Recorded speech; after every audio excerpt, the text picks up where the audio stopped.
Hi guys and welcome back to the channel. Today I've got two replays in the American Tier 8 heavy tank, the T26E5. Now this is the unskinned variant of the Patriot, and this tank didn't really need any buffs, but it got some in the Blitzkrieg Reforged buffs package update thing that they did. And what buffs did it get? Well, it got some accuracy during movement and rotation, so it got better accuracy when it was moving itself. It got better turret armor, so a bit more like the T32, not as good as that, but still a little bit better. Better on the rear.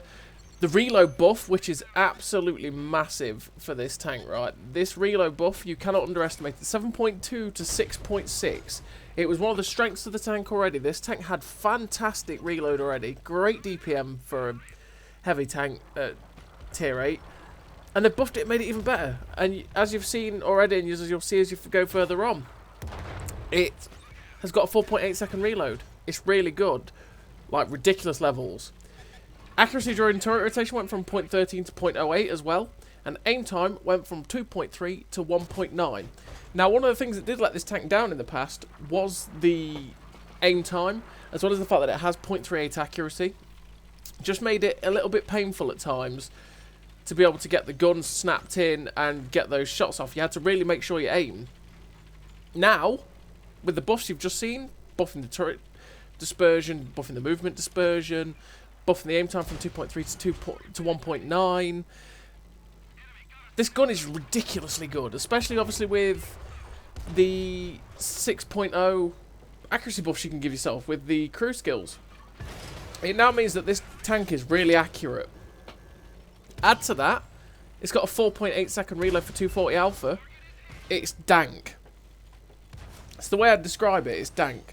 Because the one thing that this tank wants to do is get to a ridgeline, go hull down, and then just start working people over with its DPM.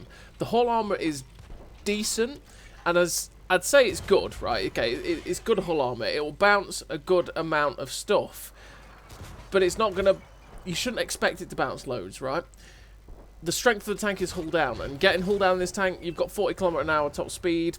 You get there with ease, and then once you get there, you just, if you're in that strong element, you will rip people to shreds. But not just that, if you're not even hull down, because of the reload of this tank 4.8, you'll rip people to shreds anyway. Like this poor STA2, if he decided to all in me, I would wreck his face. There is not much you could do about it because my reload is just so good. And that's what we're going to do to him. So in terms of the crew that I run on this tank, I run Born Leader, Rapid Reload, Sixth Sense, Situational Awareness, Steady Aim, Snapshot, Run and Gun, Track Mechanic, and Rapid Aim. Now I run Rapid Aim instead of Armor Angling or the firefighting skills, because the turret rotation always was a little bit slow on this tank, and sometimes it was a bit annoying, especially when you're getting circled. So it's one of those tanks that I find having the 10% better turret traverse is a very, very beneficial thing to have. So yeah, this tank is utterly ridiculous now. There's nothing else I can say to it. It was already a good tank. It's now utterly ridiculous. It's a great, great tank. If you've got your Patriot, which I think they gave the Patriot away at one stage. Or it might have even been this tank. I can't remember. One of the two. They might have done anyway. Correct me if I'm wrong in the comments. This tank is fantastic, and you should take it out and play it a lot, because it's fun. Because it's a ridiculously good tank. So on this game on Malinovka, we have basically done what the strength of the tank is, right? We got to the position aggressively at D6. We got hull down. We laughed at everybody. We wrecked face very quickly with our really, really good rate of fire. Like I say, 4.8 seconds is just mentally quick. That is actually ridiculously good, like unbelievable. So, and there's only one tank left. I think it was an E75 TS, and we're just going to go hunting it because we know it's in the general vicinity of D0 on the hill. He is there. He's got a light tank going after him. I'm hoping to be able to get there to be able to get some shots. But like, yeah, the mobility is not that bad.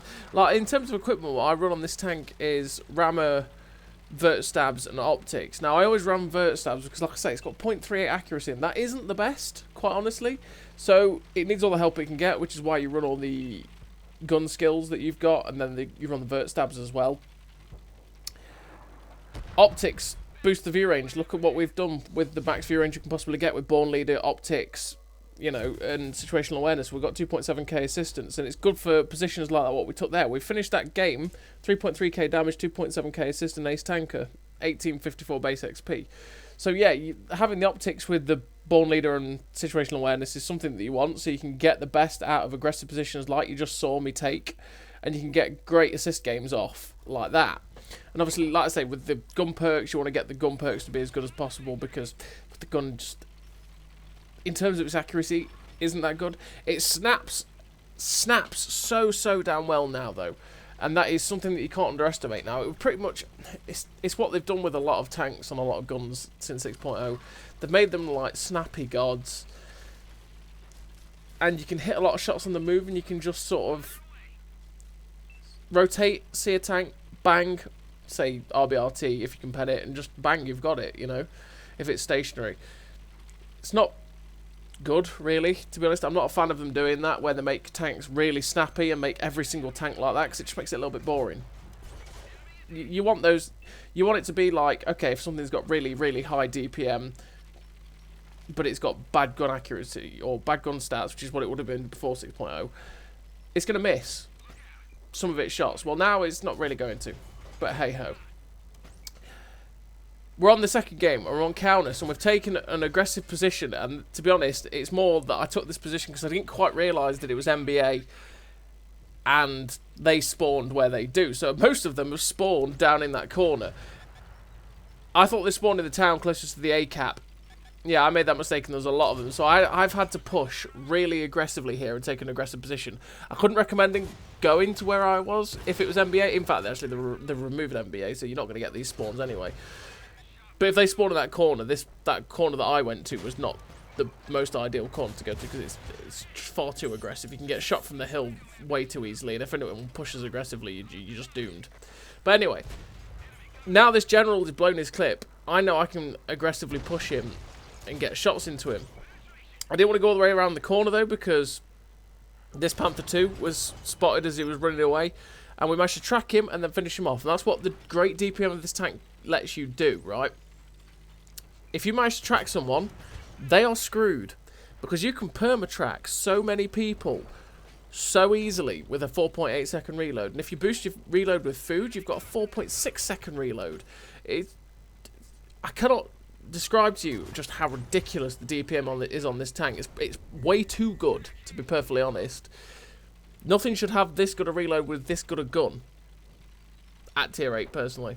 But, you know, it is what it is. If it had the same, they've done all the accuracy buffs to it and stuff, but not buff the reload, it would have been fine, because it's still a good tank. But they made it, again, they're sort of, with the buff that they gave this tank, they went too far with it, which is what they did with some of them anyway. So we're getting some nice shots into this Type 59-2 in the back. He's still not twigged that I'm shooting him in the back there. He's now finished off, and we know where the rest of their team is. The rest of their team is in this town and on the 1-2. So I want to go into the town and try and spot and find anything that's hiding here. We've seen shots flying out. We actually find this MX AC-48 with his 3-shot 120mm gun. And we're trying to make the most of his weak spots. Unfortunately, we're just missing the shots where we need to hit him. We finally get one into his side. And this guy is a fairly easy target to take out. And he does end up taken out. We get 2 pens into him, which is nice. We're up to 3.4k damage, 720 blocked, which is pretty decent for this tank, especially when you hold down and that. It's pretty easy to rack up that blocked assistance. And that turret armor buff is very nice, because, well, the turret armor is really good already. You're already going to bounce a lot when you hold down. Now it's going to be nigh on impenetrable when you are using your gun depression and stuff, which is good, because that is the strength of the tank, and that is something that would have been good to buff. But yeah, so we're now hunting down the rest of the tanks in this town. We've got the Indian Panther in front of us. We find him, we get a nice shot into him there, and I know that my reload is just so damn good that I can just pop out, get another shot into him without retaliation quite easily. I thought he was going to poke out and try and shoot me again, but he didn't, so I give up with that idea of side scraping it. I was going to go for the heavy tank, but I decided, you know what, no, I want this Indian Panzer. So we get a nice shot into his side there. He pens us, But I know that I've got this guy, right? He can possibly only get one more shot into me before I finish him off. Unfortunately, the heavy tank that rolled round ended up firing HE, I think. Yeah, it was a Scourge, so he fired HE. If he'd penned him, we would have been able to finish him off there. But he does end up finishing him off, and now there's only 3 tanks left. There's the heavy tank behind us that we left for our team to kill. I was quite surprised at this point that he's actually still alive. To be honest, I thought he was going to die, which is why I completely ignored him. And just as I get there, Sod's Law, very typical, he gets finished off by my team. Runs 4.7k damage, there is only 2 tanks left. There's the heavy tank over there and the light tank. We know exactly where they are, so we're just going to go charging for them. Hopefully my team won't cap. I'm hoping to get out the base before then. Hopefully they see where they are and we can just go for them and try and get as much damage as possible. The T32 drives out sideways on. We get a nice shot into his side. And now it's at the point where, yeah, we're probably going to end up chasing a light tank, which is never really good. But then we get detected. And it's like, okay, he's still in a position where he can see me.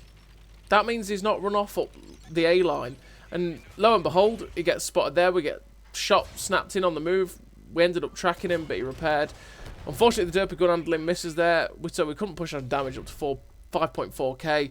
But it is what it is. It was a really, really nice game for the T26E5. We finished with 5.2k damage, 1856 base XP, 245,000 credits. Ace tanker, Confederate, sniper, high caliber. Honestly, this tank is a great credit maker, and it's a ridiculously good tank. It's worth taking out on the battlefield, and the buffs to this tank were just a little bit too much. But as always, everybody, thank you very much for watching. I'll see you next time.